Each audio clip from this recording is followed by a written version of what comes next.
मणिपुर में हिंसा थमने का नाम नहीं ले रही। पहले कुकी और मैतेई समुदायों के बीच संघर्ष ने राज्य को झकझोर दिया था और अब कुकी और नागा समुदायों के बीच भी हिंसक झड़पों की खबर सामने आ रही है। हालात ऐसे हैं कि कई लोगों की जान जा चुकी है और सोशल मीडिया पर हथियार लहराते हुए युवाओं का वीडियो वायरल हो रहा है।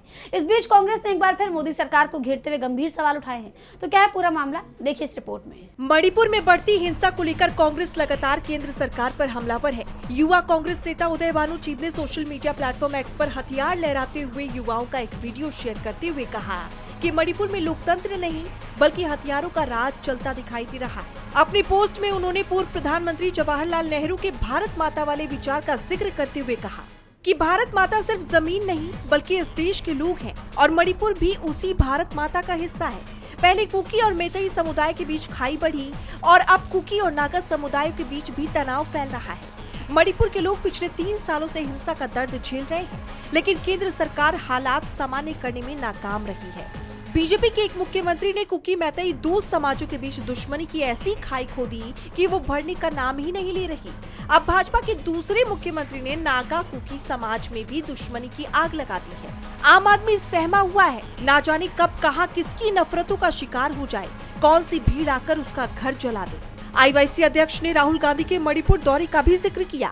उन्होंने कहा कि राहुल गांधी ने राहत शिविरों में जाकर पीड़ित परिवारों से मुलाकात की थी और संसद में भी इस मुद्दे को प्रमुखता से उठाया था।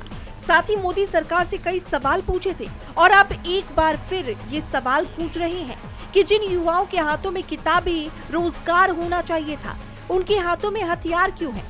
नफरत की राजनीति ने राज्य को हिंसा की आग में झोंक दिया है। नरेंद्र मोदी के पास सैकड़ों विदेशी दौरे करने और सैर सपाटे की फुर्सत होती है, मगर अपने ही देश का एक राज्य चल रहा है और 1-2 नहीं बल्कि 3 साल से उन्हें कोई फर्क नहीं पड़ता। माथे पर शिकन की एक लकीर तक नहीं है। अमित शाह आए दिन कोई न कोई ऑपरेशन चलाए रखते हैं, इस हिंसा के खिलाफ नहीं, दूसरी पार्टियों को तोड़ने के लिए। अकूत धन संपत्ति लुटा दी। मणिपुर में व्यवस्था बहाल करने के लिए नहीं, इन विधायकों सांसदों को खरीदने के लिए।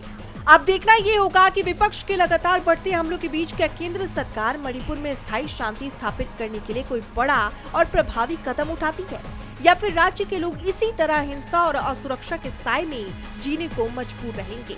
डीबी लाइव की रिपोर्ट।